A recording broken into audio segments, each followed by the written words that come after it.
ഈ തെരഞ്ഞെടുപ്പിൽ BJP-യിലേക്ക് വോട്ട് ചോദിച്ചിട്ടുണ്ടായത് CPM-ൽ നിന്ന്.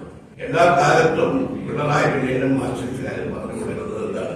BJP-ക്ക് വോട്ട് കൊടുക്കും, അതെല്ലാം കോൺഗ്രസിന്റെ വോട്ട് ചോദിച്ചു, കോൺഗ്രസിൽ നിന്നുള്ള ചോദിച്ചാണ്. ഞാനതിന്റെ കണക്കുകളിലേക്ക് വരാം.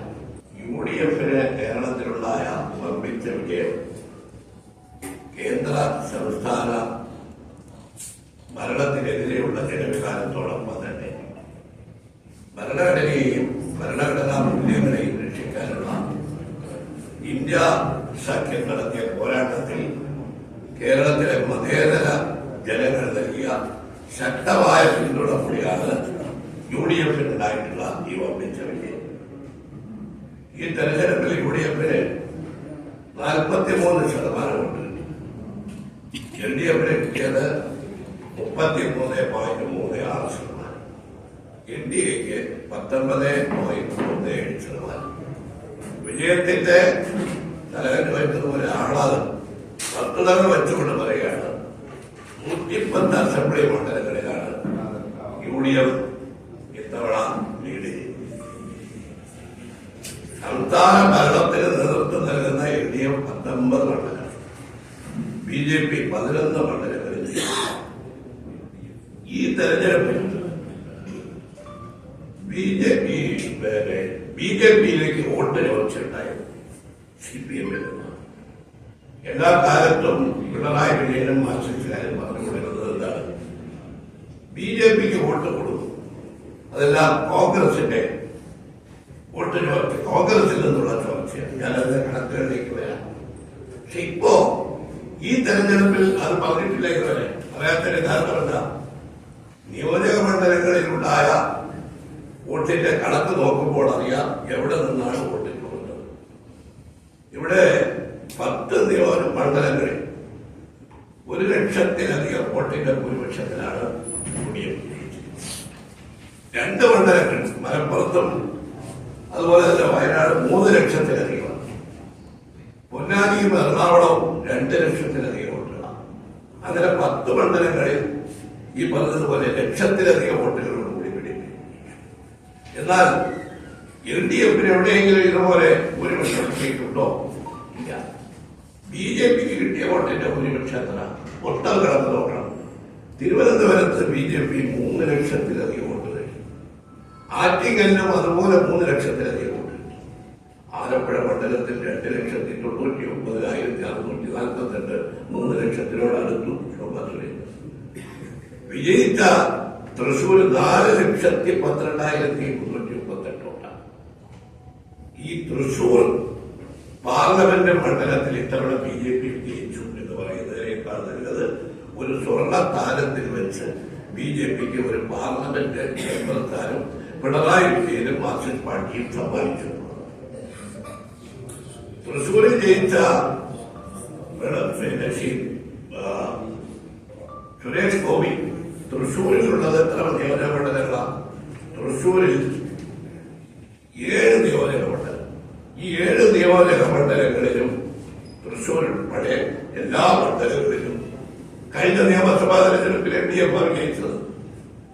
ഇതിൽ ഒല്ലൂര് അതുപോലെ തന്നെ ഇരിഞ്ഞാലക്കുട, ഈ 2 മണ്ഡലങ്ങൾക്ക് ഒരു പ്രത്യേകതയുണ്ട്.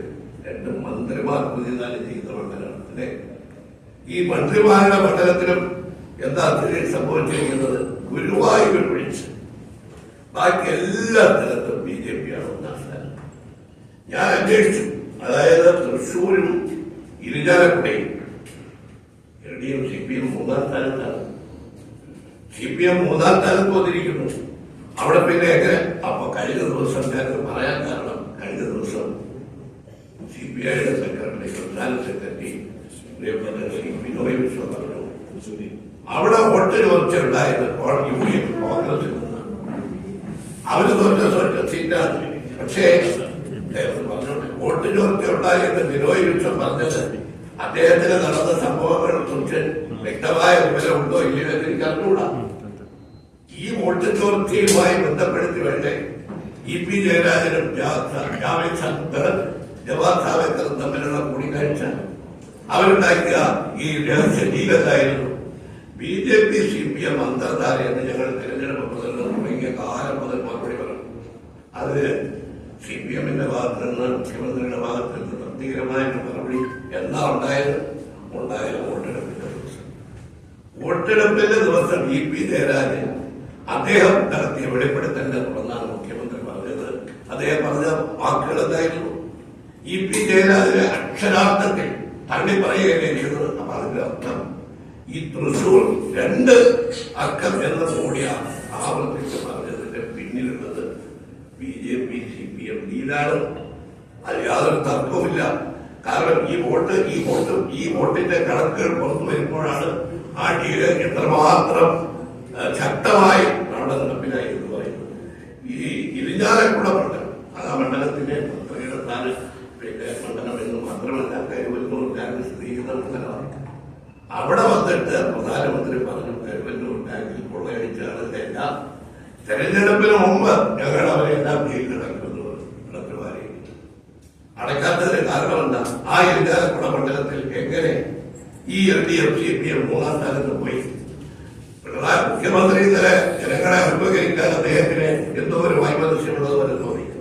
അദ്ദേഹത്തിന്റെ പത്രക്കുറിപ്പിൽ പറഞ്ഞ ആഴത്തിൽ പഠിക്കും. ഞാൻ ആവശ്യപ്പെടുക വളരെ ആഴത്തിൽ പഠിക്കണം. തൃശ്ശൂരിലുള്ള തോൽവി മാർക്സിസ്റ്റ് പാർട്ടിയും CPI-യും ഒന്ന് ആഴത്തിൽ തന്നെ പഠിക്കണം. ഈ 7 നിയോജക മണ്ഡലങ്ങളിൽ ഉണ്ടായത് ഇത് അവിടെ മാത്രം ഒതുങ്ങി നിൽക്കുന്നതല്ല. അതാണ് വളരെ രസകരമായിട്ടുള്ള കാര്യം. മാർക്സിസ്റ്റ് പാർട്ടിയുടെ കോട്ടയല്ലേ ആണെന്ന് അവകാശപ്പെട്ട സ്ഥലമല്ലേ ആലപ്പുഴ മണ്ഡലത്തിൽ എന്താ സംഭവിച്ചിരിക്കുന്നത്? നിങ്ങൾ വോട്ട് രീതിയൊക്കെ അന്വേഷിച്ചിട്ടുണ്ടാവുമല്ലോ. ആലപ്പുഴയിൽ ഞാൻ പ്രതിനിധാനം ചെയ്തിരുന്ന മണ്ഡലമാണ് കായംകുളം. എനിക്ക് അവിടെ തന്നെ രാഷ്ട്രീയം നന്നായിട്ടറിയാം. ഈ CPM 3-ാം സ്ഥാനത്താണ്. ഹരിപ്പാട് മണ്ഡലത്തിൽ CPM 3-ാം സ്ഥാനത്താണ്.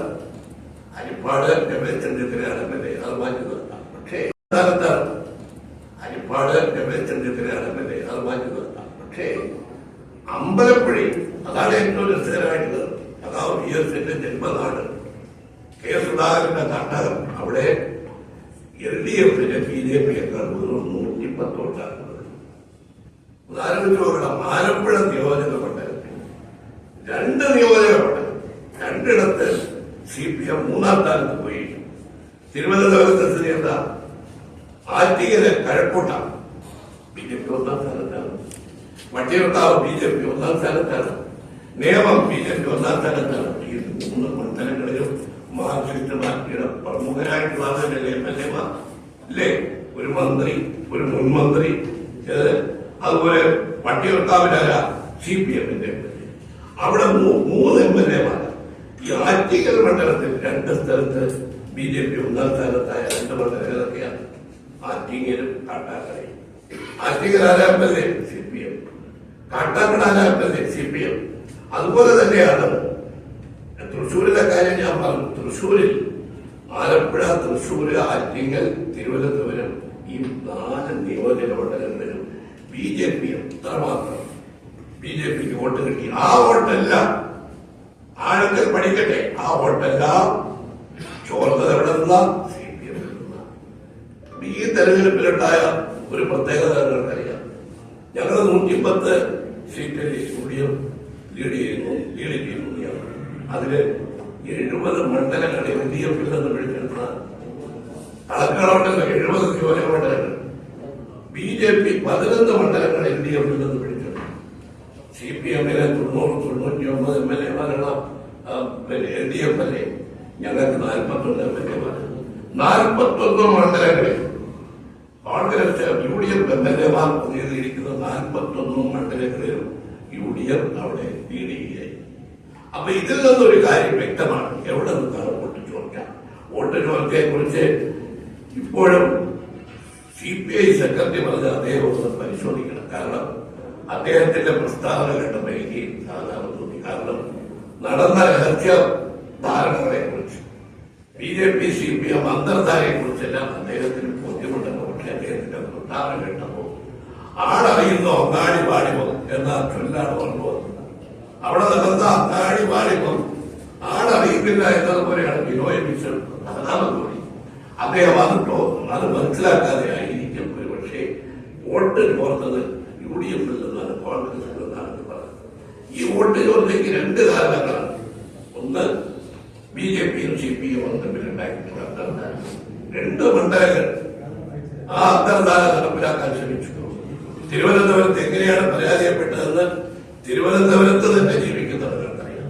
തിരുവനന്തപുരത്തെ മതേതര ജനാധിപത്യ വിശ്വാസികൾ, അതാണ് ഇന്ത്യയുടെ ഭരണഘടനയെ രക്ഷിക്കാൻ, ഭരണഘടനാ മൂല്യങ്ങൾ രക്ഷിക്കാനുള്ള ഇന്ത്യ സഖ്യം നടത്തിയ പോരാട്ടത്തിൽ ഈ തിരുവനന്തപുരത്തെ ജനത ഒറ്റക്കെട്ടായി.